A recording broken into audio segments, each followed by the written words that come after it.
Hello दोस्तों, 10 class study point में आपका स्वागत है। आज हम लोग फिर से फिजिक्स का चैप्टर नंबर 5 विद्युत धारा के चुंबकीय प्रभाव का पार्ट 2 पढ़ेंगे। अपने पार्ट 1 को पढ़ लिया है। इस पे कुछ क्वेश्चन को हम लोग बढ़िया तरीके से अच्छे तरीके से समझकर कर लिए हैं। आज हम लोग उसी पार्ट का विद्युत धारा के चुंबकीय प्रभाव पार्ट 5 का दूसरा पार्ट करेंगे।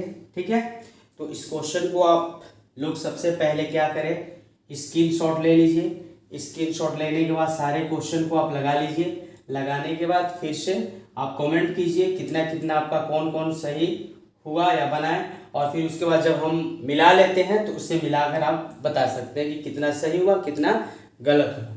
ठीक है, तो अभी तक आप अगर हमारे चैनल पर नए हैं तो प्लीज़ कृपया करके आप चैनल को सब्सक्राइब कर लीजिए, वीडियो को लाइक कीजिए और दोस्तों में खूब शेयर कीजिए। ठीक है, तो हम लोग क्वेश्चन को देखते हैं। ठीक है, चलिए देखा जाए।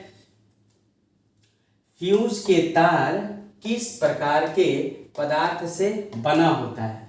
जो फ्यूज लगता है, फ्यूज जो घरों में लगता है, उसका जो तार है किस तरह के पदार्थों से मिलकर बना होता है या उसकी क्या योग्यता होती है? देखिए, जिसका गलनांक कम तथा प्रतिरोध अधिक होता है उस तरह के पदार्थ का यूज करते हैं, या जिसका गलनांक तथा प्रतिरोध दोनों अधिक हो, या गलनांक अधिक तथा प्रतिरोध कम हो, या नॉट, इनमें से कोई नहीं।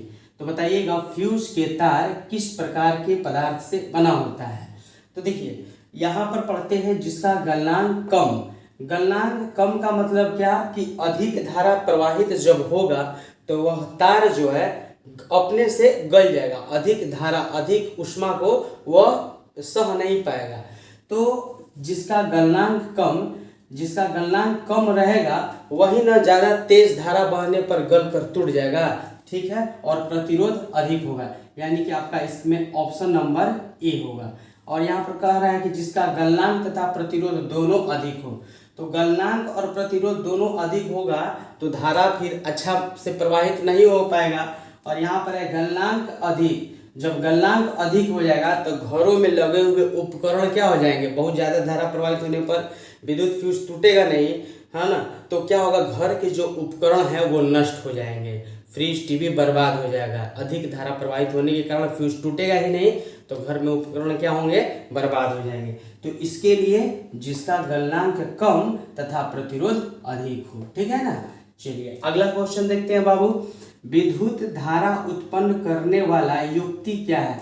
मतलब किस वस्तु से विद्युत धारा को उत्पन्न किया जाता है, किस युक्ति से, किस उपकरण से, किस यंत्र से इसमें विद्युत धारा उत्पन्न किया जाता है। ठीक है बाबू, तो देखिएगा गैल्वेनोमीटर, एमीटर, मोटर या जनरेटर। देखिए ये सब जो चीज़ है इससे विद्युत धारा उत्पन्न नहीं किया जाता है। मोटर तो खुद विद्युत से चलता है, एमीटर तो करंट आने पर मालूम चलता है, गैल्वेनोमीटर से इसमें काम ही नहीं है।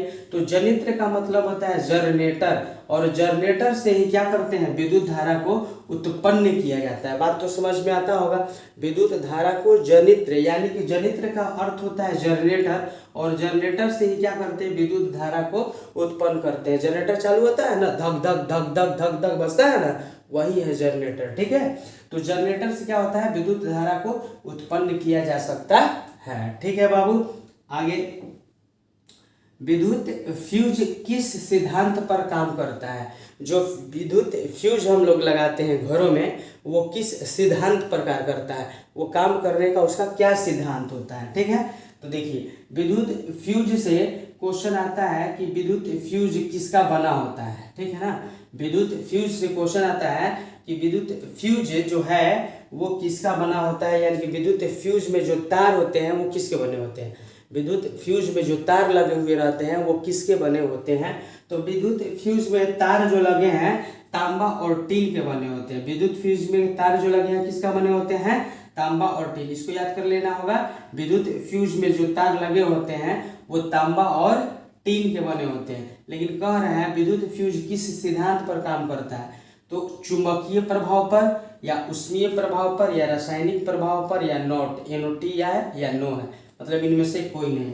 तो बताइए चुंबकीय प्रभाव तो नहीं होगा, रासायनिक प्रभाव भी नहीं होगा, नोट नहीं, ऊष्मीय प्रभाव होगा। क्यों? क्योंकि विद्युत फ्यूज में जो ऊष्मा प्रवाहित होता है तो ऊष्मा प्रवाह ज्यादा होने के कारण वह टूट जाता है, ठीक है। तो ऊष्मीय प्रभाव पर जो है विद्युत फ्यूज जो है काम करता है। आ जाएगा क्वेश्चन कि विद्युत फ्यूज के जो तार होते हैं वो किस किस धातु से मिलकर बने होते हैं, तो क्या मारिएगा बाबू, बताइए क्या मारिएगा। वो मारना है आपको तांबा और टीन के योग से विद्युत फ्यूज के अंदर तार को बनाया जाता है। अगला क्वेश्चन देखते हैं, क्वेश्चन नंबर 4। घरों में विद्युत से दुर्घटना किसके कारण होता है, बताइए। घरों में जो विद्युत से दुर्घटना होता है किसके कारण होता है, ठीक है, बताइए। तो अब सभी लोग तेज है, बताइए घर में जो विद्युत से दुर्घटना होता है किसके कारण होता है, बता दीजिए आप, बताइए, तुम बताइए आप। फ्यूज से होता है, शॉर्ट सर्किट से होता है, उच्च धारा के प्रवाह से होता है कि कम धारा के प्रवाह से होता है, बोलिए बाबू, आप लोग बोलिए किसके कारण होता है। कमेंट में लिखिए इसका, अगर आपको आंसर मालूम है तो कमेंट में लिखिए।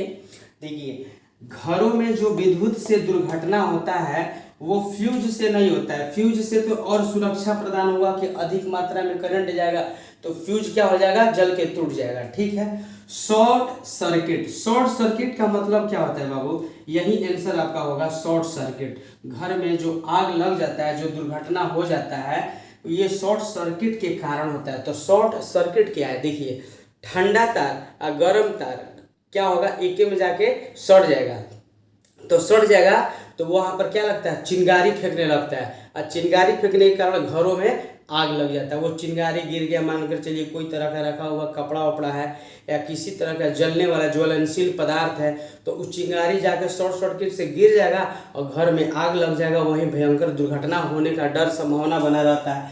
इसी कारण से शॉर्ट सर्किट के कारण क्या होता है, घरों में आग लगने का एक बहुत बड़ा रिस्क बना रहता है। उच्च धारा प्रवाहित होगा तो उच्च धारा प्रवाहित से कुछ लेना देना नहीं है, क्योंकि उच्च धारा प्रवाहित होगा तो फ्यूज तो टूट जाएगा, तो धारा तो जाना बंद हो जाएगा, ठीक है। कम धारा प्रवाहित होगा तो वो दिक्कत नहीं है, कम धारा प्रवाहित होगा तो अपना स्विच बॉल बत्ती जो भी है बुता दिया जाए, उससे कोई लेना देना नहीं है। लेकिन जब शॉर्ट सर्किट हो जाता है तो घरों में आग लगने की संभावना बन जाती है, क्योंकि ठंडा तार गर्म तार आपस में मिल जाएगा, भड़ाक भुड़क बजेगा, चिंगारी फिंगारी गिरेगा और घर में आग लग जाएगा, ठीक है ना। तो इसीलिए शॉर्ट सर्किट होगा आंसर, ठीक है बाबू। आगे क्वेश्चन देखें, क्वेश्चन नंबर 5 कि पश्चिम की ओर प्रक्षेपित धनावेश कण यानी कि अल्फा कण किसी चुंबक क्षेत्र द्वारा उत्तर की ओर प्रक्षेपित हो जाता है तो चुंबकीय क्षेत्र की दिशा क्या होगी। देखिए इसको आप सीधे क्या कीजिए ना बाबू, इसको सीधे आप दिमाग में याद कर लीजिए। कोई कोई चीज ऐसा होता है कि बाउंस करता है तो उसको रट्टा मार के सही तरीके से आंसर याद कर लेना चाहिए, ठीक है ना। हम तो यही कहेंगे कुछ कुछ क्वेश्चन को याद कभी कभी कर लिया कीजिए, तो उसी में से वो हाई आते हैं। क्वेश्चन नंबर 5, ठीक है। ऊपरी मुखी, इसका आंसर क्या होगा बाबू, ऊपरी मुखी, याद कर लीजिएगा, ऊपर मुंह करके याद कर लेना है आपको, ऊपर मुंह याद करके याद कर लेना है ऊपरी मुख, ठीक है ना। इसको कैसे याद कीजिएगा, ऊपर मुंह कर लीजिएगा और याद कर लीजिएगा, दिमाग में घुसा लीजिएगा।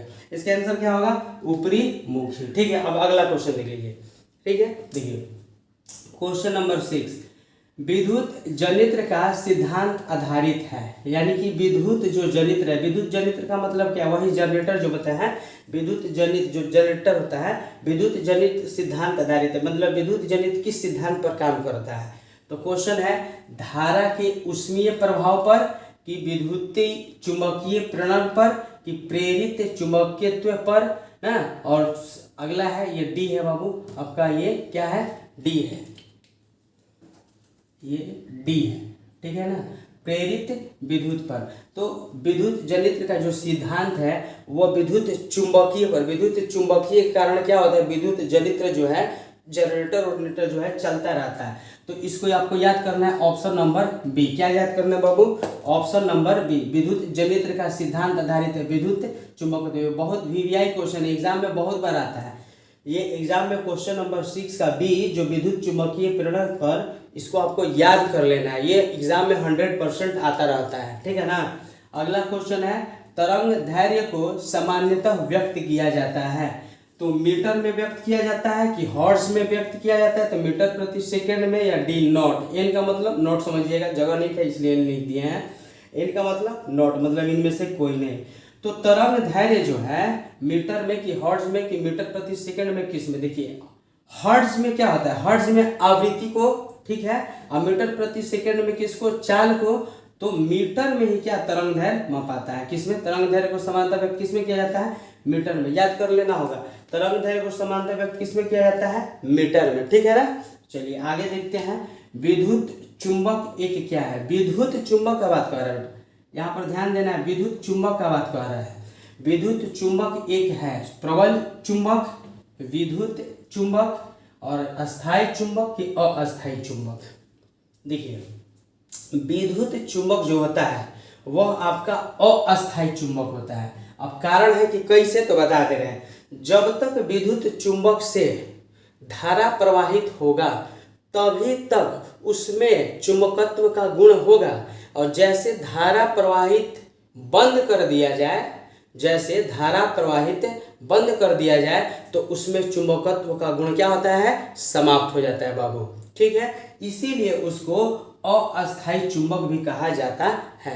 और विद्युत चुंबक जो होता है, बताइए किससे बना होता है, क्वेश्चन ये भी आता है कि विद्युत चुंबक किसका बना होता है, नरम लोहा का बना होता है। बताइए विद्युत चुंबक जो है किसका बना होता है बाबू, याद कर लेना है आपको, विद्युत चुंबक नरम लोहा का बना होता है। बताइए विद्युत चुंबक किसका बना होता है, नरम लोहा का। विद्युत चुंबक बताइए किसका बना होता है, नरम लोहा का बना होता है, ठीक है। अच्छा एक आता है अस्थायी चुंबक किसका बना होता है, तो अस्थायी चुंबक इस्पात का बना होता है। बताइए याद हो रहा है ना, कॉपी में लिख रहे हैं ना, नोट्स बुक में इस बात को लिख लिया कीजिए। ये मत सोचिए कि इतना ही क्वेश्चन है, इसको बस रट्टा मार लिए, सर जी टिक कर लिए, हमें उतार लिए, याद कर लिए, नहीं, कुछ एक्स्ट्रा भी बताया जाता है। तो उस एक्स्ट्रा चीज को भी आप लोग कॉपी में लिखा कीजिए, ठीक है ना बाबू। कॉपी में लिखिएगा तो ज्यादा आपको और एक्स्ट्रा नॉलेज मिलेगा, ठीक है। तो बताइए इसमें हम लोग सीखे कि विद्युत चुंबक किसका बना होता है, तो नरम लोहा का बना होता है। और अस्थायी चुंबक किसका बना होता है बाबू, तो इस्पात का बना होता है। और विद्युत चुंबक कैसा है, तो अस्थायी चुंबक है। क्यों अस्थायी चुंबक है, कि जब तक उसमें धारा प्रवाहित होता है तब तक धारा जाता है, और जैसे धारा बंद कर दिया तो वो चुंबक का जो गुण है, वो चुंबकत्व गुण समाप्त हो जाता है। इसीलिए विद्युत चुंबक जो है अस्थायी चुंबक है। इस्पात आता है क्वेश्चन में कि इस्पात जो है अस्थायी चुंबक के रूप में, उसका मतलब अस्थायी चुंबक जो है इस्पात के रूप में हो जाता है, ठीक है। किसी तरह का कोई दिक्कत नहीं है, ठीक है, नहीं ना है। तो अस्थायी चुंबक का निर्माण जो होता है इस्पात के लिए। देखिए यहाँ पर किस युक्ति में विभक्त वलय द्विक परिवर्तन का कार्य करता है, यहाँ पर इसको याद कर लेना होगा, थोड़ा मीटर गया है, द है। देखिए किस युक्ति में विभक्त वलय द्विक परिवर्तन का कार्य करता है, तो है विद्युत जनित्र, विद्युत मोटर, गैल्वेनोमीटर की वोल्टमीटर, ठीक है। तो आपको याद कर लेना है विभक्त वलय द्विक परिवर्तन जब कहेगा तो आपको विद्युत मोटर याद करना है। क्या याद करना है, विद्युत मोटर याद करना है। कभी कभी आपको सेट उट में क्वेश्चन का ही आंसर गलती भी मिल जाएगा, विद्युत जनित्र भी कहीं कहीं पर लिखा है, सेट उट कोई चीज़ है तो उसमें सेट में विद्युत जनित्र भी है, लेकिन विद्युत मोटर होगा। हम किताब में देखें विद्युत मोटर ही दिया है। देखिए स्विच किस तार में लगाया जाता है, बताइए। स्विच जो है, स्विच हम लोग जो टिपते हैं ना, बॉल बढ़ जाता है फिर बॉल बुझ जाता है, उसको स्विच कहते हैं। टिप टिपो वाला जो है टिप टिप टिप करते हैं, तो स्विच उसी को कहते हैं। तो स्विच किस तार में लगाया जाता है, मतलब स्विच को कौन तार में लगाते हैं, तो ऑप्शन में गर्म तार में लगाते हैं कि ठंडा तार में लगाते हैं, तो अर्थ तार में लगाते हैं कि कोई में नहीं लगाते। एनोटी नोट मतलब कोई में नहीं लगाते। बताइए स्विच को किस तार में लगाते हैं, तो स्विच को हम लोग गर्म तार में लगाते हैं। बताइए स्विच को किस तार में लगाते हैं हम लोग, तो स्विच को गर्म तार में लगाया जाता है। किस तार में लगाया जाता है स्विच को, गर्म तार में। 10 का क्या होगा, ऑप्शन नंबर ए। स्विच को किस तार में लगाया जाता है, गर्म तार में लगाया जाता है। अच्छा कभी कभी आ जाता है गर्म तार का रंग कैसा होता है, गर्म तार का रंग कैसा होता है, ठीक है, इसको कहते हैं विद्युन्मय तार। यानी कि विधुन्मय। गर्म तार को कौन सा तार कहते हैं? विधुन्मय तार। और ठंडा तार को उदासीन तार। और अर्थ तार तो खुद अर्थ तार है। याद ये भी कर लीजिए कि गर्म तार को क्या कहते हैं? विधुन्मय तार। और ठंडा तार को उदासीन तार। और अर्थ तार और तार। देखिए कभी आता है क्वेश्चन कि गर्म तार का रंग कैसा हो जाता है, तो याद कर लीजिए गर्म तार का रंग लाल होता है। हाँ, लाल मतलब आदमी खिंचाया जाता है तो लाल नहीं हो जाता है, कहता है कितना गलिया लाल हो गया है, चाहे गुस्सा में लाल हो गया है, तो याद कर लीजिए जब गर्म होगा तो लाल होगा, गर्म तार कहेगा तो लाल होगा, ठीक है ना। ठंडा तार हो जाएगा तो काला है। ये नहीं करेगा कि ठंडा आदमी हो जाता है तो काला हो जाता है, ऐसा नहीं। मतलब एक बात बता रहे हैं, ठंडा तार का रंग कहेगा तो काला होता है, ठंडा तार का कलर कहेगा तो काला, ठीक है। अर्थ तार का हरा, याद कर लीजिए। अर्थ तार पूछेगा तो हरा, ठंडा तार का कलर का रंग काला, और गर्म तार के लाल। याद हो जाएगा ना बाबू, लिख दिए हैं, इसको याद कर लेना। गर्म तार का रंग लाल, ठंडा तार का कलर का रंग काला, और अर्थ तार का हरा, ठीक है ना। चलिए बहुत बढ़िया। अर्थ तार का याद कर लीजिए, जमीन में जमीन हरियर होता है, घास फूस होता है, इसे याद कर लीजिए। अर्थ तार हरा, ठंडा तार काला, और गर्म तार लाल, ठीक है। चलिए आगे क्वेश्चन को देख लीजिएगा। किसी विद्युत धारावाही चालक तार द्वारा उत्पन्न चुंबकीय क्षेत्र की दिशा निर्धारित करने के लिए कौन सहायक है? ये व्यक्ति का नाम है दक्षिण हस्त के अंगूठा के नियम, कि फ्लेमिंग का वाम हस्त नियम, कि फ्लेमिंग का दक्षिण हस्त नियम, कि नोट, इनमें से कोई नहीं। तो जब भी कहेगा किसी विद्युत धारावाही चालक तार द्वारा उत्पन्न चुंबकीय क्षेत्र की दिशा, इसको याद कर लीजिए।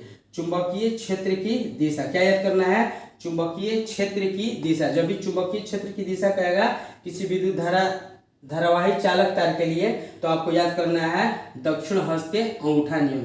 दक्षिण हस्त के अंगूठा नियम, क्या बोले हैं? दक्षिण हस्त के अंगूठा नियम। इसको दिए थे मैक्सवेल। दक्षिण हस्त के अंगूठा नियम को चुंबकीय क्षेत्र की दिशा निर्धारित करने वाले मैक्सवेल ने दिए थे। कौन? मैक्सवेल के अंगूठा नियम से आता है, मैक्सवेल के अंगूठा नियम। अगर इसमें कहेगा दक्षिण हस्त अंगूठा नियम के दिया था चुंबकीय क्षेत्र की दिशा के आधार पर, तो वो कौन थे? मैक्सवेल। याद कर लेना कौन? मैक्सवेल। तो देखते हैं आगे क्वेश्चन, ठीक है। सारे क्वेश्चन तो पीछे में आप लोग देख लिए, बढ़िया लगा लिए भी, और मिलाएं सारे क्वेश्चन, पीछे वाला मिला लिए। चलिए ठीक है, तो इसको स्क्रीनशॉट ले लीजिए, और फिर इसको भी आप लगा लीजिए, फिर इसको भी आप मिलाइए, ठीक है। और कमेंट करते रहिए भाई, कमेंट करते रहिए कि आपका कितना सही हुआ, आपने कितना सही बनाया, ठीक है ना। आप कमेंट कीजिए कि हमने सर ये टोटल 20 में हमने 18 सही किया, टोटल 20 में 19 सही किया, टोटल 20 में 15 सही किया, टोटल 20 में पूरा का पूरा सही किया, ये सब कहिए, ठीक है ना। चलिए ठीक है, अब तक तो चैनल को सब्सक्राइब कर लिए हैं ना, ठीक है, बहुत बढ़िया। और लाइक भी कर दीजिए, दोस्तों में शेयर भी कीजिए, ठीक है। चलिए आगे क्वेश्चन देखते हैं। वैसी धारा जो एक दिशा में प्रवाहित होता है, ठीक है, वैसी धारा जो एक दिशा में प्रवाहित होता है, तो वो दृष्टि धारा यानी कि डीसी में होता है, कि प्रतिवर्ती धारा एसी में होता है, या दृष्टि धारा और प्रतिवर्ती धारा दोनों में होता है, या एनओटी किसी में नहीं होता है? बताइए। वैसा धारा जो बाबू क्या, वैसी धारा जो एक ही दिशा में बहता है, तो उसे क्या कहते हैं? दृष्टि धारा कहते हैं, यानी कि डीसी कहते हैं। बोलिए क्या कहते हैं? दृष्टि धारा यानी कि डीसी कहते हैं, ठीक है। चलिए आगे देख लीजिए। घरेलू विद्युत परिपथ में उदासीन तार क्या है? अभी जस्ट बताया है।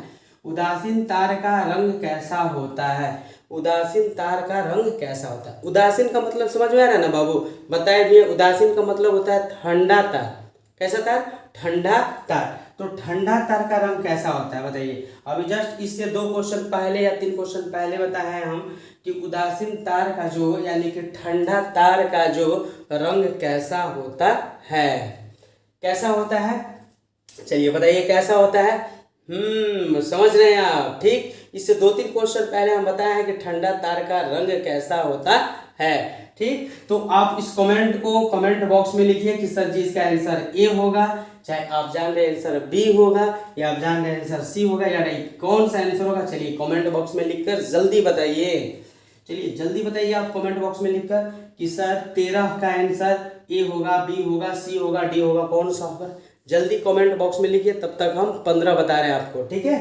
चलिए देखिए, मोमबत्ती रासायनिक ऊर्जा को किस रूप में बदलता है। यानी कि मोमबत्ती जो है जब जलता है तो रासायनिक ऊर्जा होता है। जलता है तो बाबू कौन सा ऊर्जा होता है, रासायनिक ऊर्जा। तो मोमबत्ती जब हम लोग जलाते हैं तो मोमबत्ती को हम लोग जलाते हैं, मोमबत्ती जलना शुरू होता है। मोमबत्ती जलता है तो मोमबत्ती जब जलता है तो लाइट निकलता है। बाबू बताइए, मोमबत्ती जलता है तो रासायनिक ऊर्जा होता है और इससे लाइट निकलता है। तो मोमबत्ती रासायनिक ऊर्जा को किस रूप में बदलता है, यांत्रिक ऊर्जा में कि प्रकाश ऊर्जा में कि ध्वनि ऊर्जा में कि उसमें ऊर्जा में। बताइए, मोमबत्ती जब जलता है तो क्या निकलता है, प्रकाश निकलता है। ठीक है, तो किस ऊर्जा में बदल जाता है, प्रकाश ऊर्जा में बदल जाता है। मोमबत्ती रासायनिक ऊर्जा से बदलकर बाबू किस में चला जाता है, प्रकाश ऊर्जा में चला जाता है। किस में चला जाता है, रासायनिक ऊर्जा से बदलकर प्रकाश ऊर्जा में चल जाता है। ठीक है, आगे देखते हैं। बिजली की घंटी किस सिद्धांत पर काम करती है। बिजली की घंटी होती है ना, बिजली की घंटी मतलब समझ रहे हैं, जैसे कि आप देखते होंगे किसी किसी के घरों के दरवाजे के पास लगा रहता है बेल, जिसको बजाने पर आवाज़ देता है। घर के अंदर जो लोग रहते हैं उनको आवाज़ मिलता है कि बाहर दरवाजे पर कोई आया है। तो दबाने के बाद बजता है टन टन टन। अंदर जो रहते हैं लोग वो जान जाते हैं कि बाहर में कोई व्यक्ति बजा रहा है। ठीक है, तो बिजली की वही क्या है, घंटी है, उसी को क्या कहते हैं, बिजली की घंटी। तो बिजली की घंटी किस सिद्धांत पर काम करता है, ऊष्मीय प्रभाव पर कि रासायनिक प्रभाव पर कि चुंबकीय प्रभाव पर कि न्यूटन के नियम पर। तो बताइए, बिजली की जो घंटी होती है वो चुंबकीय प्रभाव पर काम करता है। किस प्रभाव पर, चुंबकीय के प्रभाव पर। जितना देखिए बजने वाला चीज है सब में चुंबक होता है, अगर चुंबक नहीं रहेगा तो नहीं बजेगा। जैसे देख लीजिए टीवी उवी में देखते हैं साउंड बॉक्स जो छोटा छोटा रहता है ना साउंड, तो वो गोल गोल रहता है तो उसके पीछे चुम्बक देखिएगा। ठीक है, जैसे डीजे पीछे बड़का बड़का होता है बाजा, तो उसके पीछे बड़े बड़े चुम्बक रहता है, वो चुम्बक नहीं रहेगा तो ना बजबे नहीं करेगा। उसी तरह से जो बिजली की घंटी है उसमें छोटी छोटी चुम्बक। आप मोबाइल देखिए ना, आपका मोबाइल है, मोबाइल में जो साउंड लाउड जहाँ से आवाज़ निकलता है उसमें छोटा छोटा चुम्बक लगा हुआ रहता है, छोटा सा, मतलब इतना हो छोटा सा बॉक्स से अगर आवाज़ आएगा ना तो उसमें चुम्बक जरूर लगा रहेगा। तो चुम्बक के कारण क्या होता है, उसमें से ध्वनि निकलती है। यानी कि बिजली की जो घंटी होती है किस पर काम करती है बाबू, चुंबकीय प्रभाव पर, तब उसमें से बिजली की घंटी से आवाज आती है। ठीक है ना, कौन सा याद कर लिए ना, चुंबकीय प्रभाव। देखिए भूलिएगा नहीं आप, ठीक, बहुत बढ़िया। तो 15 दम उड़ा के दम दिमाग में घुसा कर क्वेश्चन रखिए, दम मजा आएगा, आनंद आएगा, दम सारा। आप एग्जाम में थोड़ा भी कोई भी सब्जेक्ट में क्वेश्चन छूटने वाला नहीं है। अगर सब सब्जेक्ट का ऑब्जेक्टिव आप पढ़ रहे हैं, यहाँ से 10 क्लास स्टडी पॉइंट से अगर हर एक सब्जेक्ट का आप ऑब्जेक्टिव पढ़ रहे हैं तो कोई ऑब्जेक्टिव आपका छूटने वाला नहीं है, ये मेरा गारंटी है। इसलिए ध्यान से हर एक सब्जेक्ट का ऑब्जेक्टिव पढ़िए, आप पूरा में पूरा मार कर आइए एकदम झंडा गाड़ कर। ठीक है ना, बहुत बढ़िया। ठीक है, तो आगे देखते हैं, विद्युत चुंबक किसका बना होता है। देखिए अब आ गया फिर वही चीज, अब बताइए कि है कि विद्युत चुंबक किसका बना होता है, बताया है ना, विद्युत चुंबक जो है किसका बना होता है, आप बताइए विद्युत चुंबक किसका बना होता है। तो इस्पात का बना होता है कि चांदी का बना होता है कि तांबा का बना होता है कि नरम लोहा का बना होता है। देखिए हम बताए हैं कि विद्युत चुंबक जो है वो आपका किसका बना होता है, तो नरम लोहा का बना होता है। क्यों, क्योंकि विद्युत चुंबक नरम लोहा का बना होता है, इसलिए कि जब तक हम बताइए कि है, जब तक चुंबकत्व का गुण रहेगा तब तक क्या, नरम लोहा में जब तक चुंबकत्व का गुण रहेगा तब तक विद्युत चुंबक रहेगा, और जैसे यहाँ का चुंबकत्व का गुण खत्म हो जाएगा तो विद्युत चुंबक में खींचने की शक्ति खत्म हो जाएगी। नरम लोहा में जब तक धारा प्रवाहित होगा तब तक इसमें विद्युत चुंबकत्व का गुण रहेगा, और नरम लोहा में जब चुंबकत्व का गुण कैसे खत्म हो जाएगा, धारा प्रवाहित बंद हो जाएगा, चुंबकत्व का गुण भी खत्म हो जाएगा। तो विद्युत चुंबक किसका बना होता है, तो नरम लोहा का बना होता है। अच्छा, इसमें यह भी बताया है कि अस्थायी चुंबक किसका बना होता है, तो इस्पात का बना होता है। विद्युत चुंबक नरम लोहा और अस्थायी चुंबक किसका बना होता है, तो अस्थायी चुंबक बना होता है इस्पात का। इस्पात मतलब स्टील भी इसको बोलते हैं, इस्पात का चाहे स्टील का। अस्थायी चुंबक इस्पात का बना होता है चाहे स्टील का बना होता है। आगे क्वेश्चन देख लीजिए, किसी विद्युत धारावाही सीधी लंबी परिनालिका के भीतर चुंबकीय क्षेत्र शून्य होता है कि सिरे पर घटता है कि सिरे पर बढ़ता है कि सभी बिंदुओं पर समान होता है। देख लीजिए, कह रहा है कि किसी विद्युत धारावाही सीधी लंबी परिनालिका में, देखिए सीधी लंबी परिनालिका है ना, ठीक है, तो कह रहा है कि परिनालिका के भीतर चुंबकीय क्षेत्र कैसा होता है। तो देखिए परिनालिका के क्षेत्र के अंदर चुंबकीय जो क्षेत्र होता है सभी बिंदुओं पर समान होता है। कैसा होता है? सभी बिंदुओं पर समान होता है। तो सभी बिंदुओं पर क्या होगा? समान होगा। ऑप्शन नंबर क्या आ जाएगा बाबू? डी आ जाएगा। बोलिए किसी को कोई दिक्कत नहीं है ना बाबू? बहुत बढ़िया। देखिए किसी विद्युत धारावाही सीधी लंबी परिनालिका के भीतर चुंबकीय क्षेत्र का प्रभाव क्या देख रहे हैं आप? सभी बिंदुओं पर बराबर होता है, समान होता है। तो सभी बिंदुओं पर समान होती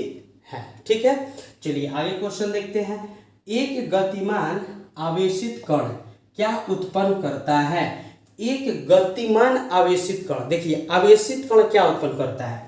जैसे कि ये धारा बह रहा है तार में, तो इसका चारों तरफ क्या होता है? चुंबकत्व का गुण अपने आप आएगा। धारा एक तार है, तार से धारा प्रवाहित हो रहा है, तो इसके चारों तरफ चुंबकत्व का गुण अपने आप थोड़ा सा एरिया में रहेगा। तो चुंबकत्व का गुण रहेगा।